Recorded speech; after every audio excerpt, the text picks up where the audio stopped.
og taka þá fyrir sérstaklega vatnsvernd. Ég fengi til mín 3 góða gesti. Ég ætla nú að byrja bara á því að fara hringinn og biðja þau að kynna sig. Við byrjum á þér, Ragnhildur, gjörðu svo vel. Já, ég heiti Ragnhildur Jónsdóttir og ég formaður Hraunavina. Takk fyrir. Eydís.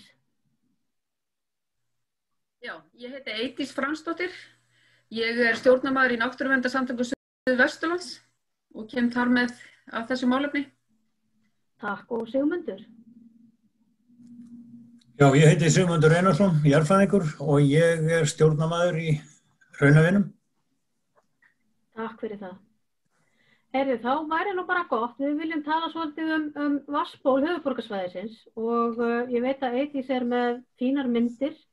Ef við byrjum bara á því að fá smá yfirlit yfir hvaða svæði verið að ræða og förum síðan í bara almennari umræður. Eydís, ég gef þér bara orðið. Já, takk fyrir það. Ég ætla að setja aðeins upp myndasýningu sem ég með hérna. Tekur mér nú kannski smá tíma að finna út úr þessu.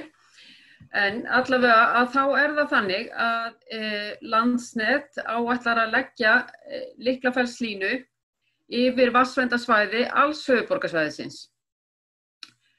Og það sem sagt, þetta lína sem stafar alveg mjög mikil hætta á og þess vegna erum við að reyna að benda fólki á að það sem sagt, þetta vatnsverndarsvæðin hérna sem við sjáum á myndinni. Það eru grannsvæði vatnsverndar sem stendur til að leggja Litlafellslínu yfir og þið sjáu hérna á myndinni að það sem sagt dauf lína hérna sem hefur verið merkt Litlafellslína inn á grannsvæði vatnsverndar, mjög nálagt brunnsvæðunum sem eru blá á þessari mynd.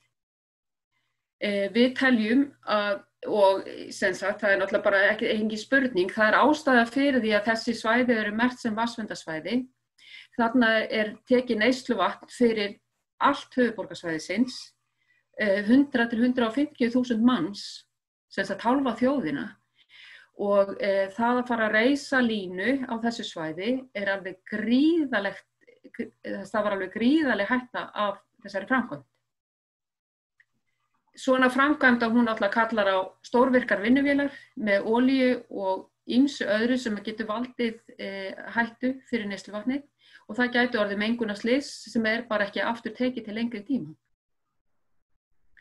En þarna sem sagt sjáum við að allt þetta þétt strikaða svæði, þetta grannsvæði vatnsverndar, fjarsvæði vatnsverndar grófstrikað og svo eru bláu reitirnir að það eru brunnsvæðin.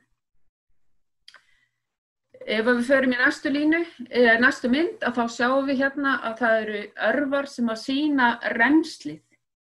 Litlafellslína, þessi áætlaða lína Landsnets, hún þessi lína sem brotalínan, svarta. Og frá þessu svæði að þá sýna allar örvarnar rennslið frá línustæðinu og beint í rauðu punktana sem eru brunnholurnar. Hamraneslínur, rauða línan á kortinu, að þær eru hins vegar í öllu falli fyrir neðan sem sagt brunnsvæðin. Vatnsstraumarnir liggja alltaf frá Hamraneslínum og til sjávar. Þannig að þeim stafar ekki hætta fyrir brunnsvæðin. Fyrir utan að Hamraneslínur liggja náttúrulega mjög nálagt brunnsvæðum Gvendarbrunna, en á þessu korti þá sé samt að örvarnar streyma frá línustæðinu og til sjávar, ekki í brunnholurnar í rauninni. Framkvæmdin Litlafellslína, markmið framkvæmdarinnar núna að rífa Hamraneslínur og reisa Litlafellslínur í þeirra stað. Hamraneslínur, þetta eru 2 háar línur sem að liggja að mestu leyti í gegnum Heiðmerkursvæðið, þarna í Garðabæ, og hafa hamlað svolítið byggð í Hafnarfirði. Það hefur verið skipulögð byggð þar sem að Hamraneslínur voru. Það enda búið að færa þær á síðasta ári á völlunum til þess að byggðin komist fyrir. En Landsnet opnaði það líka sem sagt ástæðu fyrir flutningi Hamraneslína eða niðurriði Hamraneslína að þær hamli byggð ennþá og svo líka það að þeir vilji færa línustæði fjær byggð og ætli þess að færa all línukerfið sem sagt ofan fyrir byggðina. En allavega mínu mati og okkar flestra sem stöndum í þessari baráttu máli slíkt að það sem sagt ekki, vatnsverndarsvæðin eru bara svæði sem búið að taka fyrir vatnsvernd. Þetta svæði sem helgað neysluvatni borgarbúa og það bara ekki heimilt fyrir því að fara í svona framkvæmdir á því svæði. Þess vegna bara algjört forgangsatriði að ef að það á eitthvað að fara að færa til línur, að þá séu skoðaðar línuleiðir annars staðar heldur en á vatnsverndarsvæðin. Allt annað betra. Ef ég má aðeins spyrja þig, þú sagðir að það væri ekki heimild fyrir. Já, það eru reglugerðir vatnsverndarsvæði og á grannsvæðum vatnsvernda ekki heimila slíkar framkvæmdir. Það sem sagt, háspennulína í rauninni stærðarbygging, þetta stærðar framkvæmd. Og það vatnsverndarsvæði, ég meina, það nýbúið að loka Bláfjallavegi í Hafnarfirði út af hættu við mengun á vatnsverndarsvæðin. Bláfjallavegur þó töluvert fjarri. Maður sér daufa mynd hans hérna á þessu korti. Hann liggur töluvert ofar og fjær brunnsvæðanum, heldur en þessi framkvæmd. Þannig að það sýnir bara hættuna. Ef að það ekki heimil umferð á þessum veginn lengur hérna, næst vatnsbólunum í Hafnarfirði, að þá getur þessi framkvæmd ekki verið minna skaðleg. Hérna á þessu korti hérna sem að þriðja myndin sýnir, að þá sjáum við þarna Lyklaferðslínu merkta inn, það sem að hún áætlað að hún sé staðsett og þetta bara rétt ofan við Kaldárbotna, Vatnsendakrika og svo Gvendarbrunnana. Sem sagt öll brunnsvæði, vatnsverndar, alls höfuðborgarsvæðisins. Hafnfirðingar fá sitt vatn úr Kaldárbotnum, Vatnsendakriki skal fara vatn til Kópavogsbæjar og Garðabæjar núna og Gvendarbrunnasvæðið brunnsvæði Reykvíkinga. Þetta bara algjört glapræði að fara í framkvæmd þarna og allir vatnsstraumar liggja í brunnholurnar. Hérna má sjá hversu langt frá þessu línusvæði í brunnholurnar. Það sem sagt, þetta það sem 500 metrar, að þetta eru Mikludalir sem varavatnsverndarsvæði Hafnfirðinga. Það eru einungis 500 metrar frá línustæðinu í Mikludali. Það eru 2 kílómetrar í Vatnsendakrika sem hinn holan þarna. Jón Jónsson, hann sem sagt lét gera könnun á því hversu lengi mengun væri að berast í vatnsbólinn. Hann setti litarefni þarna 500 metrar frá Kaldárbotnum fyrir nokkrum árum síðan, ég man nú ekki nákvæmlega hvaða ár þetta var. Og það tók 2 klukkutíma að berast í neysluvatni. Þannig að brunnsvæði sem 500 metrar frá Lyklaferðslínu, ef að þar færi til dæmis niður olía, þetta tæki fáeina klukkutíma að fara í brunnsvæði. Eða Vatnsendakrika, það sem að bæði Kópavogur og Garðabær fær sitt neysluvatn. Og hvað ætlum við að gera ef að það hérna fer mengun í neysluvatni? Það engin varaáætlun til fyrir neysluvatni. Það eru engin vatnsból. Það ekkert. Það verður bara mengun og það bara ekki aftur tekið. Þessi mynd hérna næsta, að hún sýnir svolítið hvers konar framkvæmd þetta Rök landsins fyrir því að fara með Lyklaferðslínu á þessu svæði að þeir ætla að fylgja Búrfellslínu 3. Búrfellslína 3, þá má vel að segja það að hún hafi verið slys. Þetta framkvæmd sem farið í rétt áður en lög umhverfismat framkvæmda voru sett á. Þetta lína sem liggur líka yfir þetta svæði, þetta hættulega svæði vatnsbólana. Og þó svo að það að fylgja línuvegi Búrfellslínu, þá þarf að styrkja veginn töluvert. Þar þarf að leggja nýjan vegaslóða að hverju einasta mastri á línuleiðinni og það þarf að reisa möstur og allar þær framkvæmdir sem því fylgir. Sem sagt, fyrir hvert einasta mastur þarf að leggja vegaslóða til þess að halda ákveðnu bili á milli lína sem það sem svona há spenna á rafmagnslínu.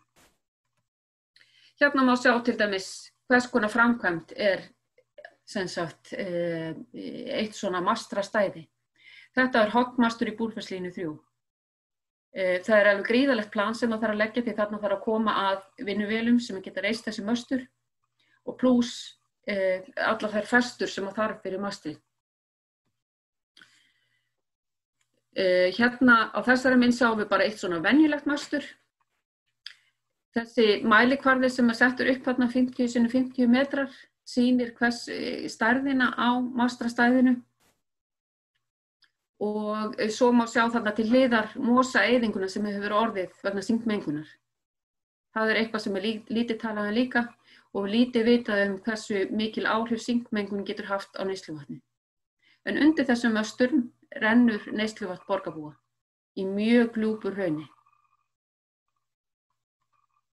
Þetta er mynd hérna úr matskýrslu Suðvesturlína frá 2009 sem er í rauninni þessi sama framkvæmd.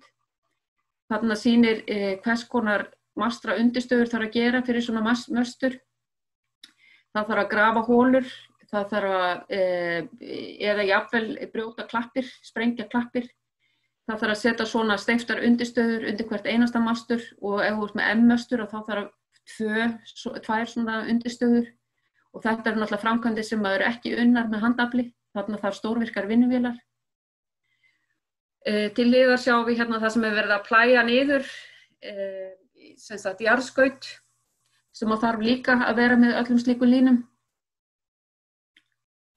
Hérna er verið að setja niður stagmöstur stög fyrir möstrin. Það þarf að sprengja til þess að gera það og það eru líka notaðar stórvirkar vinnuvélar í þetta. Og gjarnan steypa niður bergbolta. Það eru til aðrar leiðir sem eru færar til þess að taka niður hamraneslínur eða færar til það sem þær hamla byggð. Og það er það sem við erum að gera kröfu á að Landsnet skoði og er alveg lágmark. Vatnsverndarsvæðin eru heilögssvæði á okkar mati. Það er svæði sem bara heimila ekki að það sé farið yfir með slíka framkvæmd og þess vegna er bara nauðsynlegt ef það á eitthvað að hrófla við þeim línum sem er í dag að það sé skoðað hvaða aðrir möguleikar eru í stöðinni. Og í rauninni að það aðrir möguleikar séu skoðaðir og þessum sé gjörsamlega sleppt því hann er ófær að okkar mati. Hamraneslínur eru línur sem hafa aðalega þann tilgang að flytja rafmagn til álversins í Straumsvík. Ef ég man rétt að þá hvor lína að hún hefur flutningsgetu upp á 400 megawatt, en það gæti verið misminning á mér. En allavega að þá er það þannig að hamraneslínur liggja að miklu leyti í gegnum heiðmörkusvæðið og eru þar af leiðandi ekki að hamla byggð þar. Þær eru þó í Hafnarfirði og norðurbyggðum Garðabæjar sem er verið að skipuleggja, að þar sem sagt hömluðu þær byggð áður en þær voru færðar til. En við höfum lagt til að það mætti færa þær til annarkvort með því að leggja í jörð streng eins og við sýnum þarna. Það mætti leggja það bara beint í línustæði, hamraneslína. Það mætti leggja það með vegastofnum sem eru þarna rétt til hliðar. Það er 8 kílómetrar af jarðstreng sem mætti leggja þar í jörð og þar með myndi línan ekki hamla byggð á því svæði eða það mætti færa loftlínunar hreinlega til. Allar þessar breytingar eru utan vatnsverndarsvæða og þar af leiðandi mjög vel færar.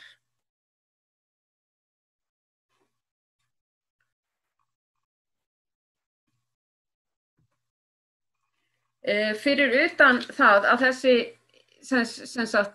þessi línuleið sé á vatnsverndarsvæði, að þá er þetta líka svæði sem er friðað samkvæmt náttúruverndarlögum, þar sem að þetta er hraun sem að nýtur mjög mikil nýtur verndar. Þetta er hraun sem að hefur unnið á síðari tímum og er óheimilt samkvæmt náttúruverndarlögum að fara líka þarna um. Það má líka sjá á þessari mynd hversu nálagt Litluborgum þessi framkvæmd á að fara. Litluborgir hafa stundum verið kallaðar litlu dimmuborgir. Þetta eru náttúruverndarsvæði, friðlýst, og ég held að þetta sé friðlýst sem náttúruvætti meira að segja. Og þetta er mjög nálagt Helgafelli sem er náttúrulega eitt helsta útivistarsvæði Reykjavíkursvæðisins, eða sem sagt Hafnfirðinga sérstaklega og stór Reykjavíkur búa. Og hérna sjáum við hraunið sem rann í kristnieldum 950 til 1000 og þessar línur fara þar yfir og það er þetta hraun sem er verndað samkvæmt náttúruverndarlögum og má ætla að þarna gætu orðið næstu eldsumbrot og frekar fyrr en síðar. Þannig að það líka stór hætta sem stafar af því. Á þessari mynd sem er tekin úr tillögu að drögum að matsskýrslu Landsnets má sjá þær línuleiðir sem að Landsnet telur sig hafa verið að skoða en flestar þeirra útiloka. Það má sjá grænu línuna sem að sýnir þarna núverandi byggð. Gula línan sýnir vaxtarmörk höfuðborgarsvæðisins. Bláa línan sýnir byggðamörk og gildandi aðalskipulag sveitarfélagsins. Og samkvæmt öllu þessu þá sjáum við að Hamraneslínur sem að þarna eru, að þær hamla ekki byggð að neinu leyti nema þarna frá sirka Vífilsstöðum og út í Hrauntungur eða Hamranes. Þannig að þessar línur mætti gjarnan láta standa á meðan þær endast. Þær eru í dag 51 árs gamlar, en Landsnet hefur alltaf haldið því fram í sinni baráttu gegn jarðstrengjum að loftlínur endist í að minnsta kosti 70 ár og væri mun nær að láta þessar línur standa og sér í lagi á meðan staða álversins í Straumsvík er ekki öruggari heldur en hún er í dag. Það er alltaf verið að ræða hugsanlega lokun þessa álvers og þá er engin þörf á svo stórum línum.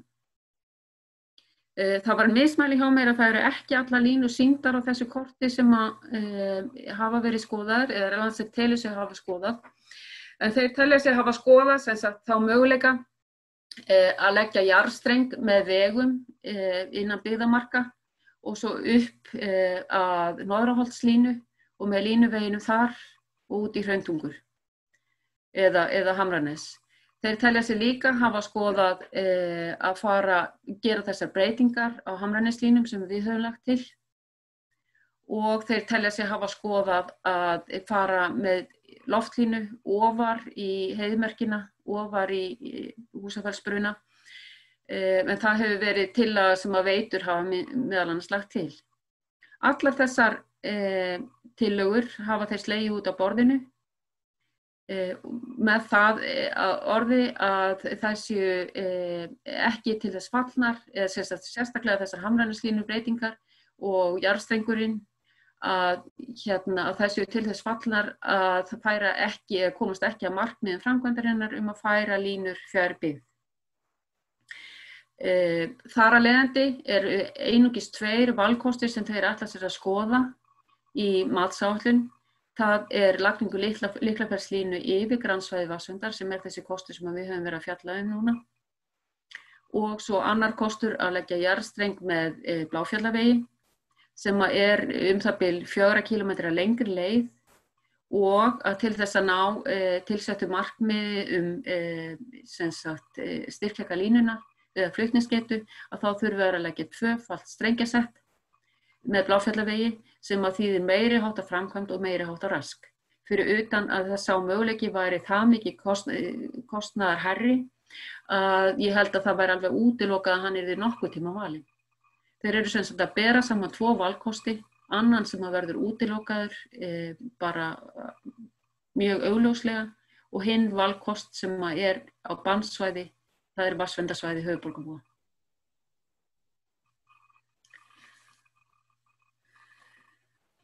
Já, ég held að þetta er svona mín yfirferð svona í fljótu bragði.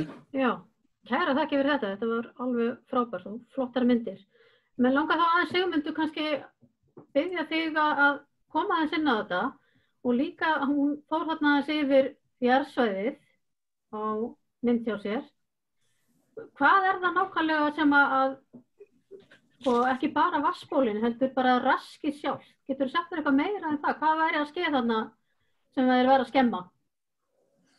Já, það eru eins og sást reyndar á myndinni sem að sýnir hraunin frá Kristnieeldum rétt fyrir árið 1000. Það eru stærstu sögulegu hraunflákarnir bara á suðvesturhorni landsins sem að eru svona sæmilega heilir og það er samkvæmt lögum náttúruvernd þá njóta hraun frá nútíma sérstakra verndar og ekki bara það, heldur í greinargerð sérstaklega tekið fram að hraun frá sögulegum tíma séu sérstaklega merkileg í þessum hraunaflokkum og þetta sem sagt slíkur hraunfláki og það sem sagt talið að þessi hraun hafi runnið einhvern tíman á tímabilinu 950 til 1000 og þau runnu sem sagt frá annars vegar gígum sem eru á Bláfjallasvæðinu við skíðasvæði, þar sé Eldborg í Bláfjallum og Kóngsfellsgígum við Kóngsfell og svo aftur frá bollunum í Grindaskörðum og þau liggja sem sagt alveg niður á heiðmörkina, niður að Húsfelli, niður að Helgafelli og reyndar liggur einn hrauntaumurinn nánast niður að sjó á völlunum í Hafnarfirði. Þannig að þetta mikill hraun og þetta liggur undir bara stórskemmdum frekari heldur en urðu þegar að sem sagt Búrfellslína 3 var lögð einhvern tímann, ég man nú ekki nákvæmlega, sennilega kringum 1980, þá var henni laumað þarna inn á svæðið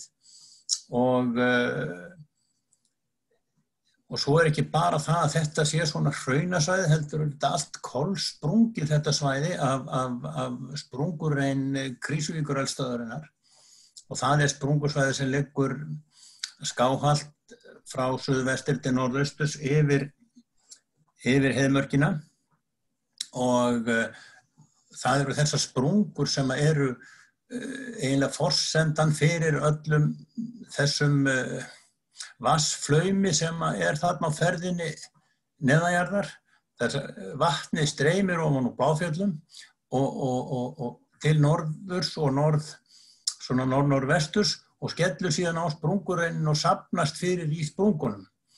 Og það sem meira að allt þetta sprungnasvæði, sérstaklega þegar kemur neðar á heiðmörkina, það ekki bara það að þetta sé útivistarsvæði og allt það heldur þetta gert mikið úr því að færa línurnar út fyrir byggðina en akkurat þetta svæði mjög illa fallið til byggðar að mestu leyti vegna þess að það þykir ekki gott að byggja á þessum kolsprungnu svæðum og menn þurfa að átta sig á því að það gert ráð fyrir því svona það bil að það ríði yfir all stóri jarðskjálftar svona 2 á öld hér á höfuðborgarsvæðinu sem að mundu sennilega skemma verulega hús sem að standa yfir svona sprungur.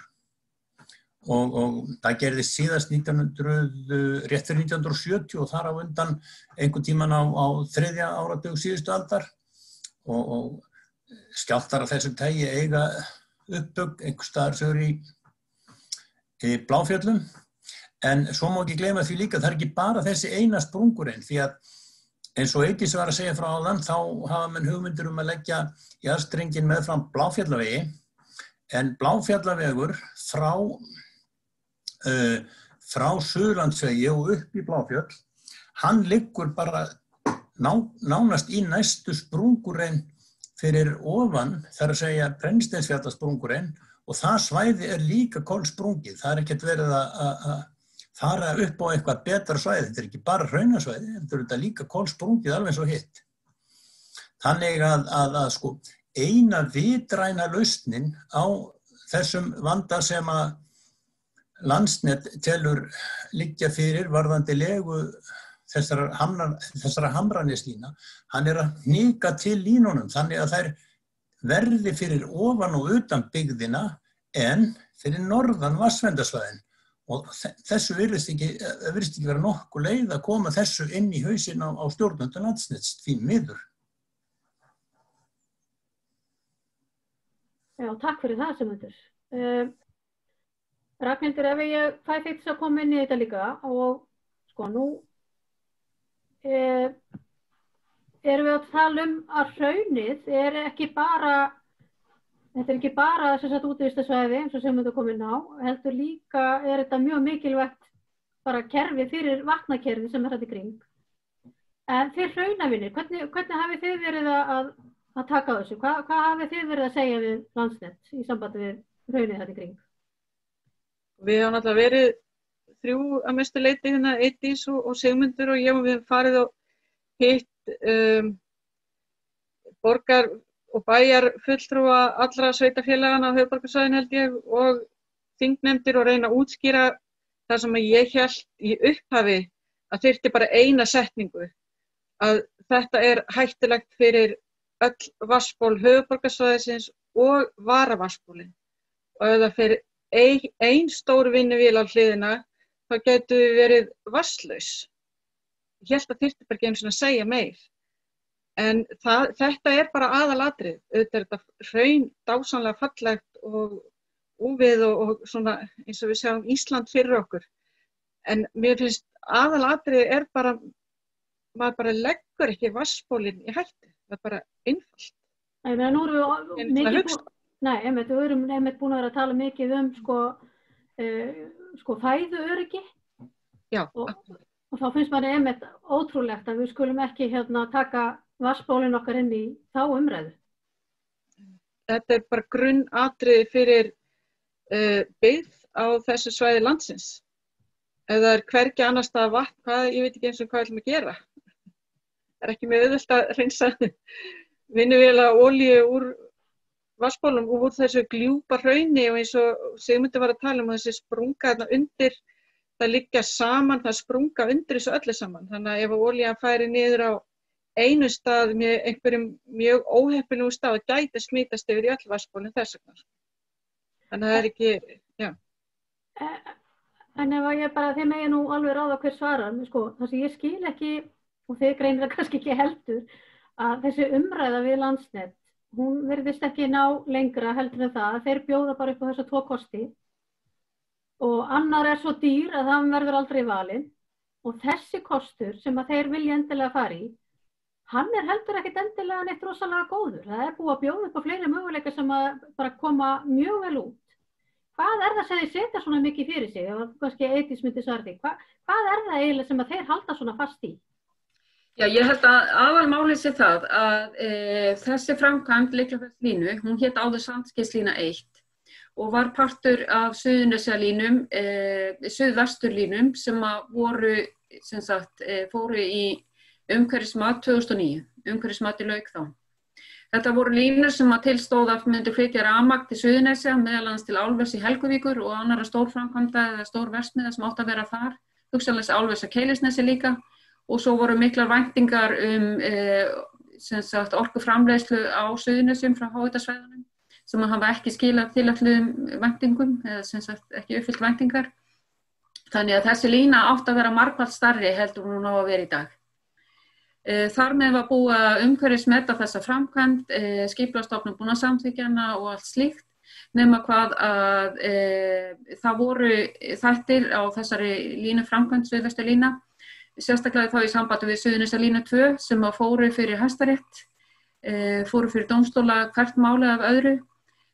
Leyfi Orkustofnunar fyrir Suðurnesjalínu 2 var fellt úr gildi, eignarnám var fellt úr gildi og svo framkvæmdaleyfi allra sveitafélagana og í kjölfarið vegna þess að dómarnir féllu vegna þess að samanburður valkosta í matskýrslu voru ekki, uppfylltu ekki skilyrði, það voru ekki bornir sama valkostir, heldur strax ákveðnir valkostir eða ákveðið að fara með loftlínu og allir aðri valkostir útilokaðir og þar með til dæmis jarðstrengur Suðurnesjalínu 2 vegna þess að það var bara eiginlega útilokað með einni setningu það að framkvæmdin myndi hafa miklu skaðlegri áhrif á umhverfið og það væri miklu dýrari kostur og allt slíkt. Allavega að Hæstiréttur felldi hverja ákvörðunina úr gildi af annarri varðandi framkvæmdina með þeim orðum að það væri vegna þess að umhverfismat hefði ekki uppfyllt skilyrði og álit Skipulagsstofnunar umhverfismati líka hefði ekki uppfyllt skilyrði. Þar af leiðandi þá stendur Landsnet í þeim sporum núna að þurfa að byrja nýtt umhverfismat. Og þeir eru á byrjunarstigi með þetta, þeir eru búin að skila núna tillögu að matskýrslu inn til Skipulagsstofnunar til samþykkis, þar sem að þeir hafa valið þessa 2 valkosti og útilokað hina. Já, og ég held að það sé í rauninni málið að upprunalega var búið að umhverfismeta þessa framkvæmd og í kjölfarið á því, reyndar 2015, ef ég man rétt, í maí 2015, gerði Landsnet samkomulag við Hafnarfjarðarbæ að hamraneslínur yrðu rifnar niður og í staðinn yrði reist Litlafellslína sem nú heitir Sandskeiðslína áður sem studdist við gamla umhverfismati. En sitað eftir með þetta samkomulag við Hafnarfjörð og eru þar að byrja umhverfismat að mér finnst til þess að uppfylla þau skilyrði sem þetta samkomulag hefur sett inn. Ok, ef ég byrði að hætta að séra myndunum og á meðan ætla ég aðeins að heyri þér Sigmundur, ég meina Landsnet ekki eyland, hvernig hafa umræður farið fram, hafið þið eitthvað geta farið fyrir ofan hausinn á Landsneti, það eitthvað möguleiki, umhverfisráðherra eitthvað meðvitaður hvað í gangi? Já, bara eiginlega eina svarið við þessu það hefur ekki nokkur aðili hlustað, hvergi í stjórnkerfinu, það svona nánast niðurstaðan, hvergi.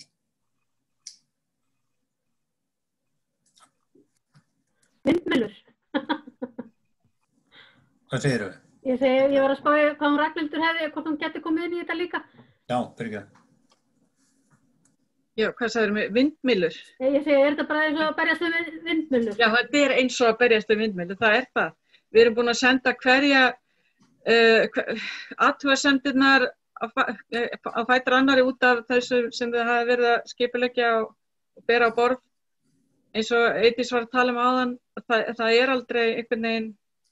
Landsnet heldur bara sínu strikki og vill bara setja línur þarna einhverja hluta vegna sem að manni virðist vera versta mögulega hugmynd að setja upp eða vera yfirleitt að byggja eitthvað eða keyra yfir og ætti ekki eiga sér stað. Ég veit ekki hvað það þetta þrjóska, ég veit það ekki af hverju ekki hlustað. Þetta svo augljóst að maður leikur sér ekki með vatni. Nákvæmlega. Hvað þá til ráð? Hvað getum við, hvað þetta að gera næst? Já, það eiginlega ekkert annað en að halda áfram og vonast til þess að svona eins og sagt að dropinn holinn úr steininn smám saman og þetta komist smám saman í hausinn á ráðamönnum. Og þetta gildir alla ráðamenn, þetta gildir allar sveitastjórn, hvern einasta sveitastjórnarmann á öllu höfuðborgarsvæðinu. Það hefur enginn hlustað. Þetta gildir líka ríkisstjórn og alþingi. Það hefur enginn hlustað. Þetta ekkert snúið mál, en það þarf að bara taka þá alla á beinið aðra umferð og kannski 2 í viðbót. Ég veit ekki hvort það virkar, en þetta alveg grátleg niðurstaða. Ef ég leyfi mér að spyrja mjög einfaldra spurningar, sem heimskulegra spurningar, en maður gæti kannski láta sér detta það í huga að það ekkert farið í neina framkvæmdir þar sem að, það allt í volli, það verður að öllu líkindum ekkert álver og það allt í Helguvík stopp og það enga framkvæmdir í gangi. Eina sem að virðist svona eitthvað liggja á, það að laga tengingar á milli rafkerfa. Ekki bara von til þess að þetta bara, þetta svona hægt og rólega degi út, þessi löngun þeirra, eða ef ég má vera svo gróf að segja, grettan svona mikil að þeir vilja bara halda áfram og það verði að setja almennilegt stopp á þetta svo að við ekki alltaf vona á þessu einhvers staðar á baku okkur. Ég finnst eins og Eydís sagði áðan, þetta heilagt svæði. Við eigum bara ekki að láta ykkur eins og dett í hug að hreyfa við þessu. Með allt vatnið og sprungurnar þarna undir og tengingarnar. Það á bara aldrei að vera inn á teikniborði. Nákvæmlega. Það er meðal að setja bara ákveðið þannig. Já, við þurfum að fá varanlega friðun á svæðið. Já, þannig að við séum gert að með þetta einhvers staðar á baku okkur. Ok. Friðunin varan, það varan friðun á svæðinu, það bara ekki hlustað, það ekki farið eftir því. Okay. Það stendur skýrt í reglugerðinni vatnsbólinn að það sé annað að reisa mannvirki á nærsvæðu vatnsvæðinu og ef að háspennumastur ekki mannvirki, þá veit ég ekki hvað það er. En hvað með dómstóla þá? Við höfum ekki góður reynsla þeim. Ekkert okkar. Hvað segir þú, Eydís?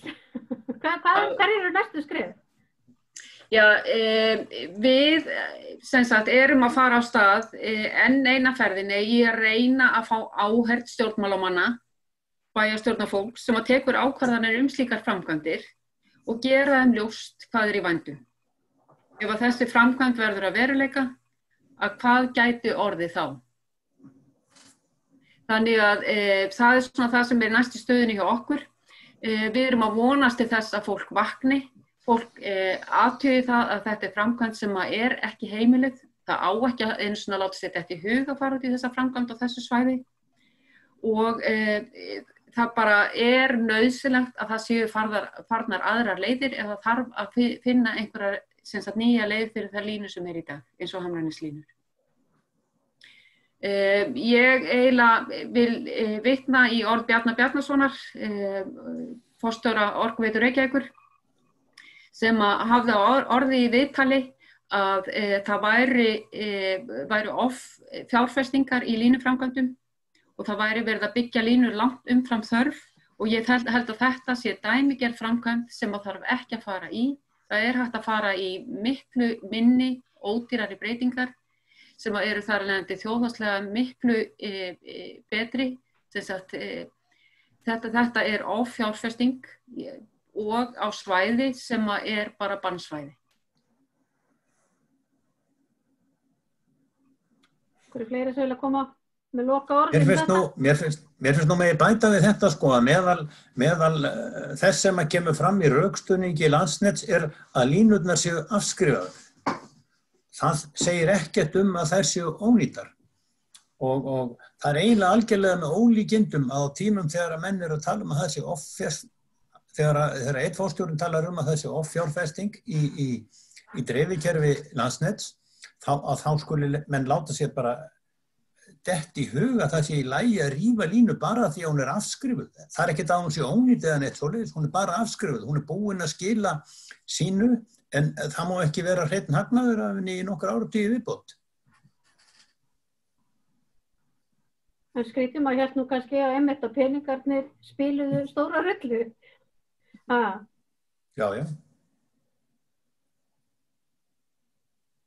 Hvað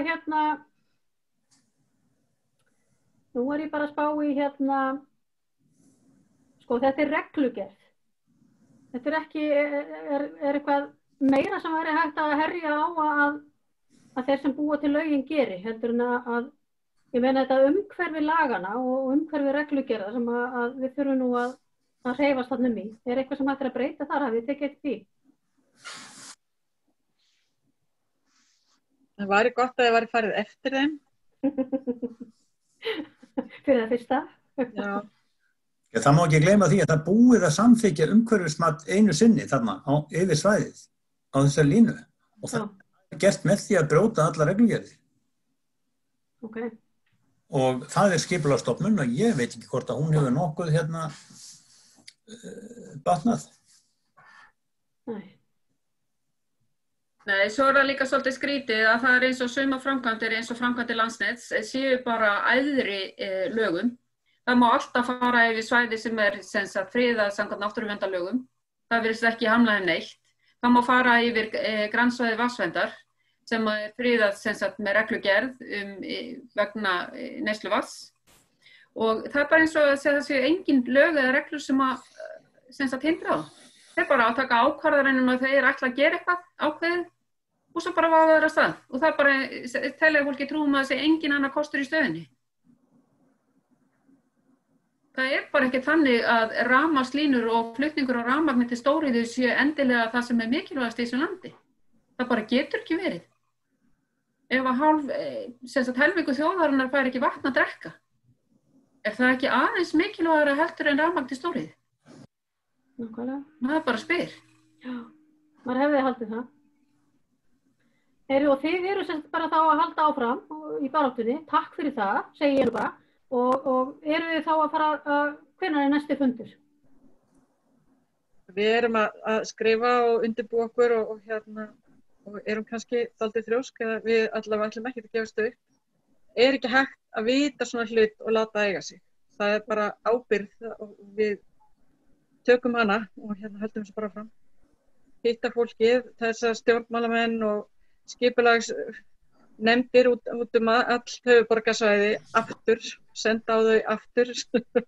Kannski hlustað í dag, þú hefði ekki hlustað í fyrra.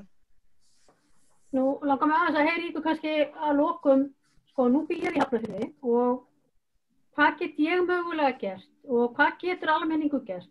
Getum við skrifað þeim? Getum við, er einhver vitið til þess að sé eitthvað í gangi sem almenningur að reyna að róta til í sínum sveitarstjórnum? Ég veit ekki til þess að nokkur maður sé að gera nokkurn skapaðan hluti í þessari stöðu nema fámennur hópur okkar. Og það má eiginlega alveg furðu þau sæta að fólki sé ekki aðna vatni sem kemur úr krananum heim við. Fólki finnst þetta bara svo sjálfstæður hlutur. Ég meina, það má kannski alveg nefna það að bæði ég og Ragnhildur við búum ekki á það höfuðborgarsvæðinu.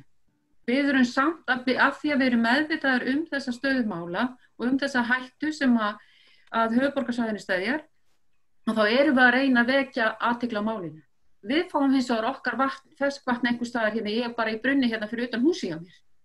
Þannig að það að fólki sem að býra á þessu svæði, að það bara vakni til meðvitundar það að þetta er ekki sjálfstæður hlutur. Og kannski einn góðan veðurdag þá bara komin olíumengun í vatninu sem kemur úr krananum. Þannig að bara það að fólk rís á fætur sem að býra á höfuðborgarsvæðinu og bara land allt og bara segi hingað og ekki lengra, þessi framkvæmd er ekki boðið. Eða finna varastað fyrir höfuðborg landsins. Ég held að fólk sé nú bara svolítið fast í þessari mýtu að á Íslandi sé besta vatn í heiminum og þetta nóg að því. Punktur. Já. Við ætlum að fáum yfirleitt ekkert að heyra af brunnum og vatnsbólum, öðruvísi heldur en að við séu þegar sýktir, eins og við fengið fréttir af svona öðru hverju gegnum áinn. En nú höfum við fengið hér að heyra áður en barnið dottið í brunnin, ef svo má segja, hvað geti skeð og mér langar að þakka kærlega Ragnhildi og Eydís og Sigmundur fyrir að koma og minnast á þetta við okkur og að reyna að vekja okkur til umhugsunar hvað er að ske næst ef við skrúum frá krananum okkar. Ég þakka okkur fyrir að vera með mér í dag og við sjáumst þá hérna í næstu viku aftur á 50 degi.